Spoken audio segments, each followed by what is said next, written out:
तो ऐसे गुरुओं से सावधान रहना है जो जाप अजपा अनहद में उलझाते हैं। कोई भी मंत्र जाप, कोई भी अनहद नाद, कोई भी अजपा जाप, मंत्र कोई भी हो सकता है। कोई कह देगा शिवोहम शिवोहम शिवोहम, कोई कह देगा वाहे गुरु, कोई कह देगा अल्लाहू अल्लाहू, कोई कह देगा ओम सोहंग, कोई कह देगा राम राम, कोई कह देगा शिव शिव, कोई कह देगा ओम ओम, कुछ भी कह सकता है।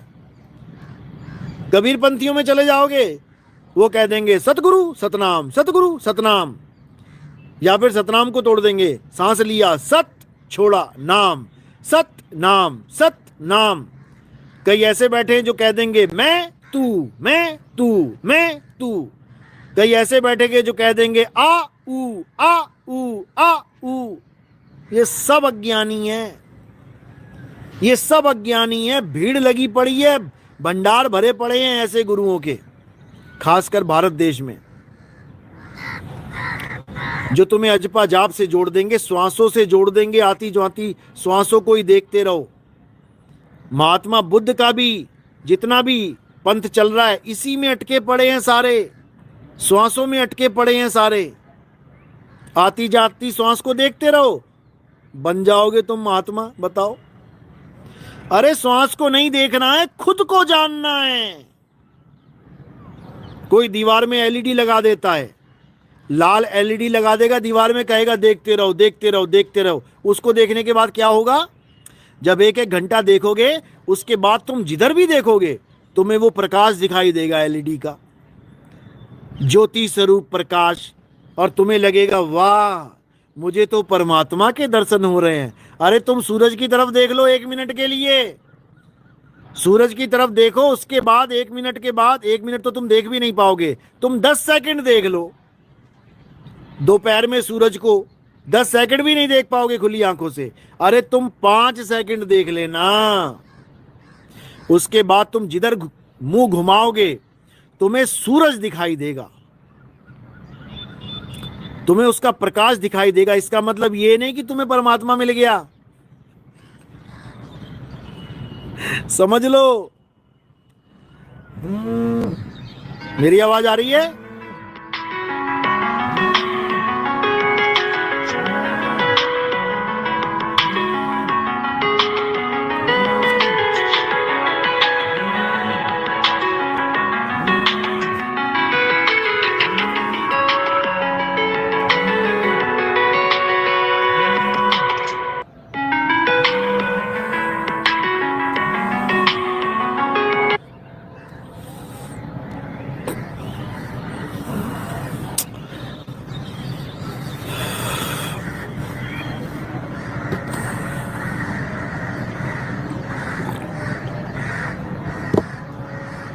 तो इसको अच्छे से समझ लो। बार बार समझाने के लिए कोई नहीं आएगा। यही जन्म है, इंसानी जन्म, यही कुछ साल बचे हैं तुम्हारे पास। अच्छे से समझ लो और निकलो इस जंजाल से। फंसाने वाले लाखों हैं, बचाने वाला कोई एक। अब तुमने समझना है बस कि कौन फंसा रहा है और कौन बचा रहा है। तो ये जाप अजपा अनहद का खेल, ये एलईडी का खेल, ये आत्मा भोजन करती है परमात्मा भोजन करता है का खेल, इन सब के खेल को खत्म कर देना है और अपनी आत्मा में रमण करना है, अपनी आत्मा में गोता लगाना है।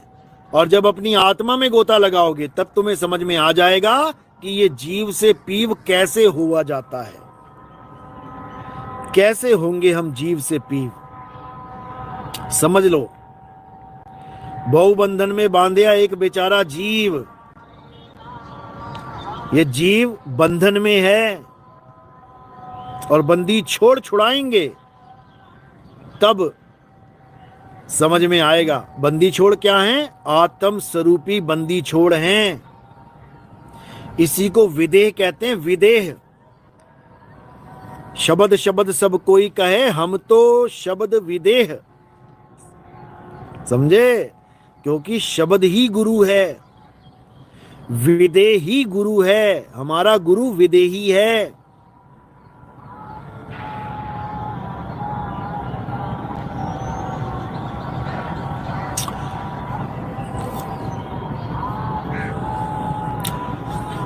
तो आत्मा परमात्मा का खेल इस काया से न्यारा है। काया से न्यारा रहे, इससे न्यारे हो जाना है।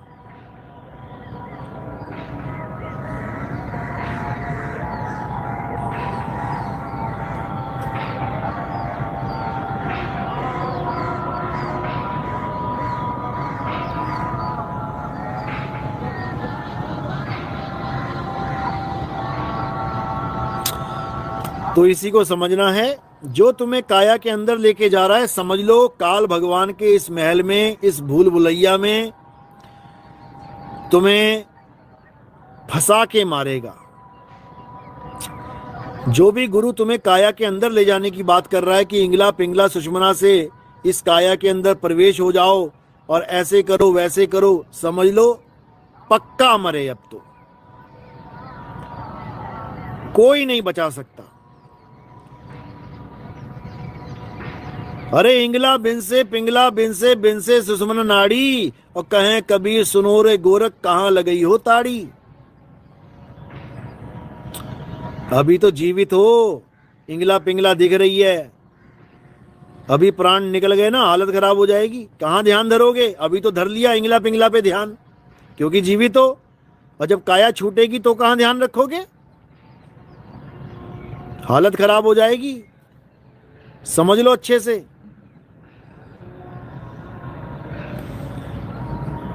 तो जब तक तुम्हें यह नहीं समझ में आ गया कि ये पिंजड़े में तोता उड़ के जाएगा कहां, ये बताने वाले तुम्हें हजारों मिल जाएंगे कि तोता पिंजड़े में है। बस फर्क क्या होगा, वो तोते को परमात्मा बता देंगे कि इस पिंजड़े में परमात्मा का वास है। अरे पिंजड़े में परमात्मा नहीं रहता, पिंजड़े में तोता रहता है। कैदी है वो, कैदी। और किसने कैद किया है? इस काल निरंजन ने। समझ लो।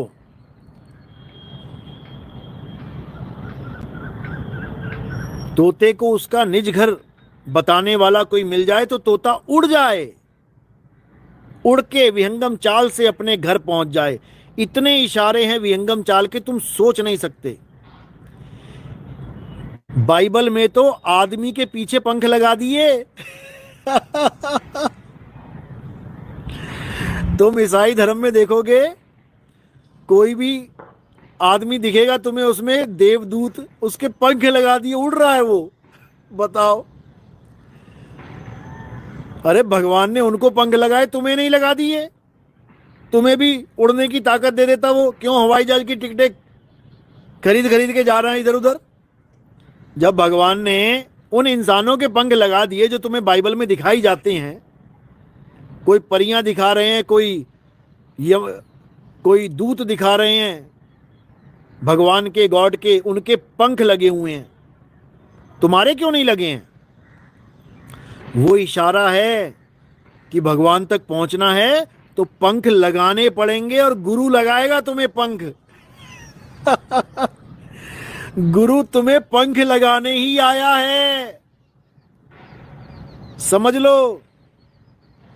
गुरु का काम नाम जपवाना नहीं है, गुरु का काम पंख लगाना है। तुम्हारे पंख लगा देगा गुरु, तुम्हें विहंगम चाल दे देगा गुरु। विहंगम चाल यानी उड़ के जाओगे मालिक के पास, काल पकड़ नहीं पाएगा तुम्हें। इसीलिए साहिब कह रहे हैं, शब्द विहंगम चाल हमारी। गुरु अपनी चाल देने आता है। शब्द विहंगम चाल हमारी, कहे कबीर सतगुर दई तारी। खुले कपाट शब्द झनकारी, खुले कपाट शब्द झनकारी। अब इस आत्मा को भोजन कराने वाले से कोई पूछना कि खुले कपाट शब्द झनकारी, तो ये कौन सा कपाट है और ये कौन सा शब्द है? ये आत्मा का शब्द है या परमात्मा का शब्द है? बस इतना पूछना इस निकम्मे से, इसकी बोलती बंद हो जाएगी। कोई है रे परले पार का, जो भेद कहे झनकार का। इस निकम्मे से पूछना, दो झनकार हैं क्या? आत्मा की झनकार अलग है, परमात्मा की झनकार अलग है। पूछना इससे अगर कोई कांटेक्ट में है तो, क्योंकि ऐसे ही निकम्मों ने हमारे पंथ को बदनाम कर रखा है, कबीर पंथ को बदनाम कर रखा है। ऐसे ही लोगों ने, जिनको अनुभव ज्ञान नहीं है, ऐसे ही लोगों ने जो केवल वाणियों को तोड़ते मरोड़ते हैं, ऐसे ही लोगों को अकल देनी है। अगर कहीं प्रोग्राम करने जाए तो इससे पूछना, या इसके कोई आश्रम में जाता है तो उससे पूछना, सबके सामने पूछना, तब तो समझ में आएगा कि किसी को अज्ञान देने का नतीजा क्या होता है। ज्ञानी बन के बैठे हैं महाराज, तो अच्छे से समझ लो, आत्मा भोजन नहीं करती है। भोजन कौन करता है? ये काया भोजन करती है। काया भोजन करती भी है और बचा हुआ पेट से निकालती भी है। अब आत्मा कहां से भोजन करेगी, कहां से निकालेगी, इससे यही पूछ लेना कोई। तो ऐसे निकम्मों को अच्छे से समझाना है।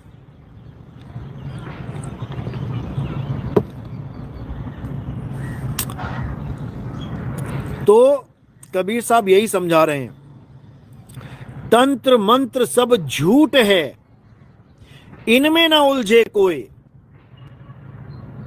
और सार शब्द जाने बिना कागा हंस ना होए। समझ लो, सार शब्द जाने बिना कागा हंस ना होए। कौवा हंस नहीं बन सकता। जब तक हम अपने आप को देही मान रहे हैं, कौवे की स्थिति में हैं, कौवे बने पड़े हैं सारे। और जब अपने असली स्वरूप को जान लेंगे, सार शब्द को जान लेंगे, तो हंसा बनने में देर नहीं लगेगी। अज्ञानता में हम अपने आप को काया मान बैठे हैं, हम काया है नहीं। समझ लो, नितिन दास को तुम ये शरीर मत मान लेना कभी गलती से, कि तुम इस काया को नितिन दास मान लो। तुमसे बड़ा बेवकूफ नहीं होगा इस दुनिया में जिसने नितिन दास को काया मान लिया।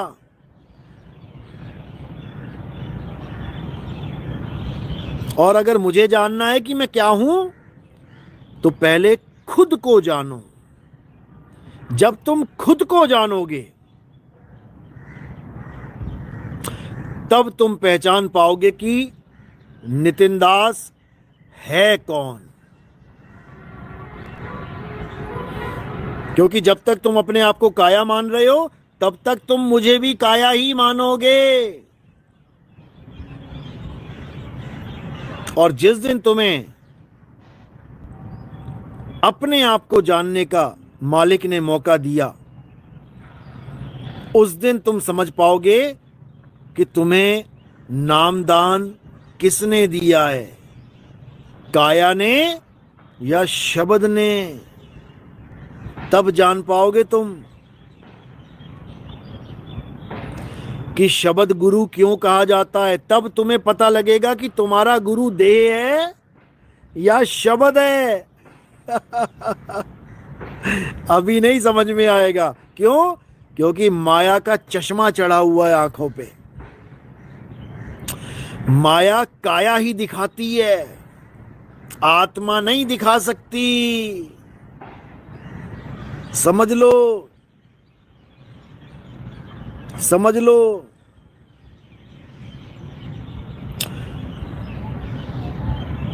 तो इसीलिए सबसे पहले अपनी आत्मा को जानना है।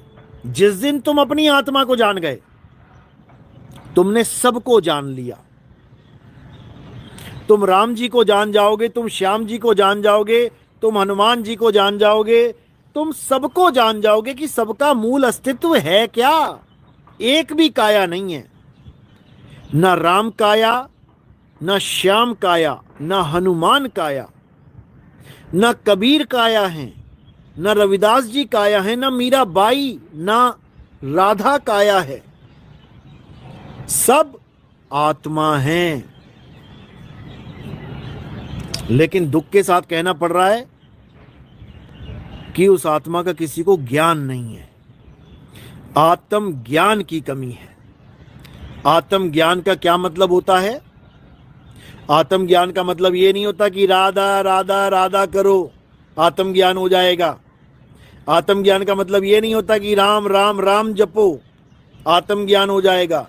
आत्म ज्ञान का मतलब ये नहीं होता कि अल्लाहू अल्लाहू जपो या वाहिगुरु वाहिगुरु वाहिगुरु करो, इससे आत्म ज्ञान नहीं होता। आत्म ज्ञान का मतलब होता है जब भेदी गुरु के द्वारा तुम अपनी आत्मा का भेद जान पाते हो, उसके बाद अपनी आत्मा पे स्थिर हो पाते हो, काया से हटा के अपने ध्यान को अपने खुद में लगा पाते हो। जब खुद में लगाओगे तभी खुद में आओगे, और जब खुद में आ जाओगे तो खुदा को पा जाओगे। खुद में आ इज इक्वल टू खुदा। समझ लो, वो अल्लाह तुम्हारे अंदर विराजमान है, काया के अंदर नहीं, शरीर में नहीं आता अल्लाह। ये ईसाई लोग यही मानते हैं कि बॉडी में आया है भगवान, बॉडी में नहीं आता भगवान, वरना सेकंड कमिंग में आने के लिए भी उसको किसी मां के गर्भ की जरूरत पड़ेगी। अब सेकंड कमिंग में तुम्हें लग रहा है कि बिना मां के आ जाएंगे। अरे भाई, तो बिना मां के अगर आ सकते होते तो फर्स्ट कमिंग में ही आ जाते।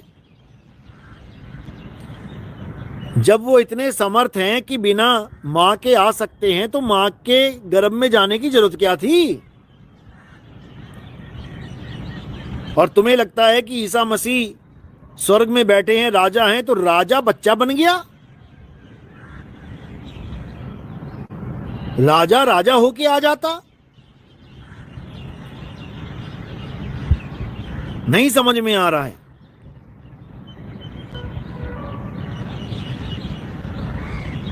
समझ लो, बार बार मौका नहीं मिलेगा। दुकानें सजा के सब बैठे हैं,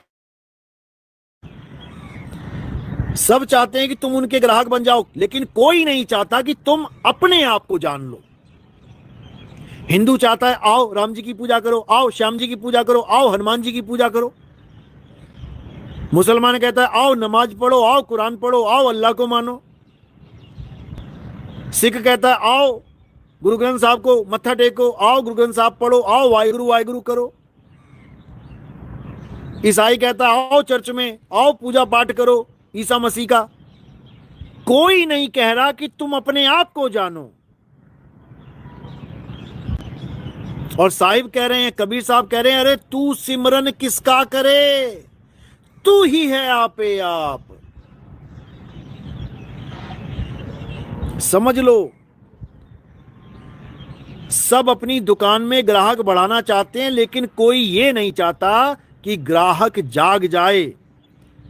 इसीलिए बोला जाता है जागो ग्राहक जागो, जागो और इस काल नगरी से, माया नगरी से भागो।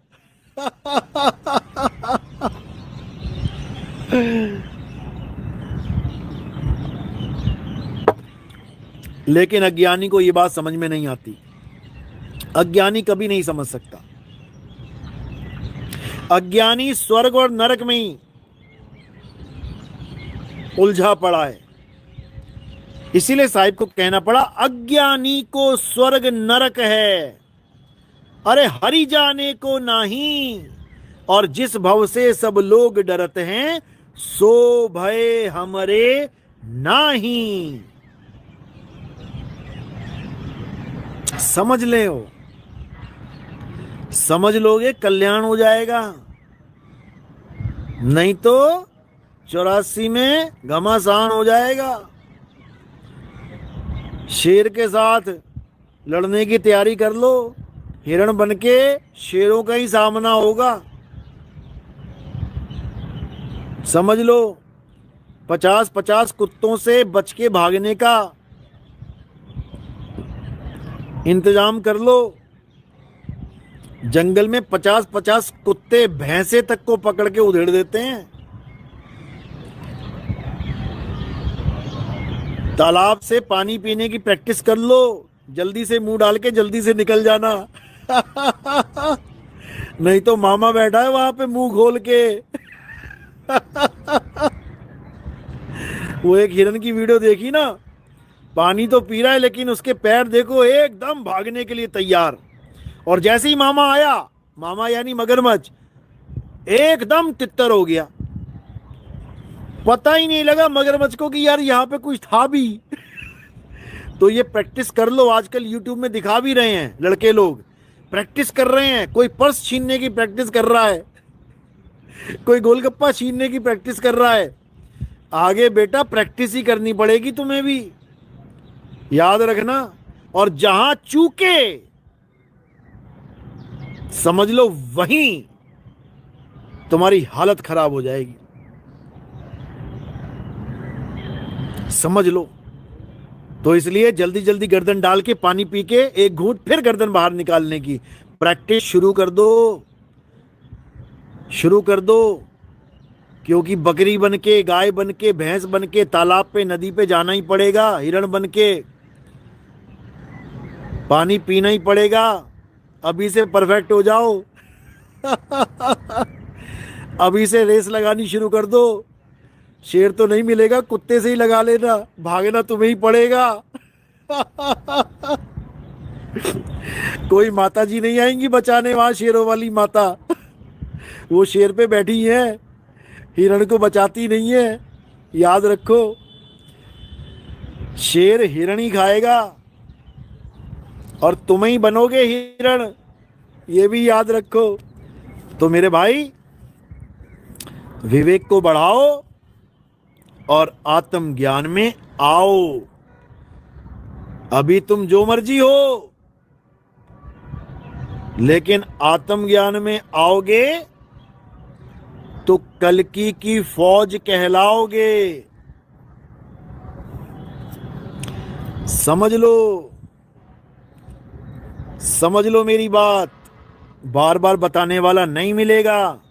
ये घंटियां बजाने वाले, ये शंख बजाने वाले, ये मृदंग बजाने वाले हजारों मिल जाएंगे, लेकिन आत्मा की ज्योत जगाने वाला कोई नहीं मिलेगा। समझ जाओ। चलो, तो आज का सत्संग यही समाप्त करते हैं। और उम्मीद है कि अब शाही स्नान के चक्कर में नहीं पड़ोगे। ऐसा कोई शाही स्नान नहीं होता भाई। स्नान स्नान ही होता है। गंगा में जाओगे तो गंगा में ही जा रहे हो। शाही स्नान के दिन की कोई वो महागंगा नहीं बन जाएगी। समझ लो, वो एक नदी है, पवित्र नदी है, धार्मिक नदी है। उसमें पूजा पाठ की बची सामग्री मत फेंका करो, उसमें गंदगी मत डाला करो। वही असली पूजा है गंगा की। और आरतियां घुमा घुमा के, दिए जला जला के, ये पूजा नहीं है उसकी। समझ लो, नदियों को साफ रखोगे, यही असली पूजा है।